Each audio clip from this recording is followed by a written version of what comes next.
State Asida haukiba pung kunmari asida dengue gi positive case kontra thingnaduna dengue nabagi masing asi punna listing amaga chanipanga marfu taret suri. Laina Asina Sihankhiba Meegi masing mga Sukhre. Official oina thadorakpa report amagi matung ina nauna dengue nabagi masing asi Imphal West Taranipan, Imphal East Mapan, Bisnupur Kakching amasung Churachandpur dana amamamni hairi. Hojik fawbada Imphal West District ta dengue nabagi masing asi lising amaga chahunga kunipan yogduna amadi mioi mari sikhibaga loinana dengue khwaidigi yamna naba district oiri.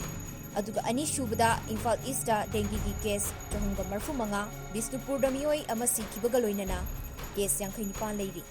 Thobal the case Nifumapan, Kakching the case Kuntare, Churachandpur the case Tara Manga, Tangpupi the case Tara, Ukrul the case Mari, Chandel the case Mari, None the case Ahum, Tamelong the case Ani, Amadi Kamjong Amasung Senapati the case Amamami Hairi.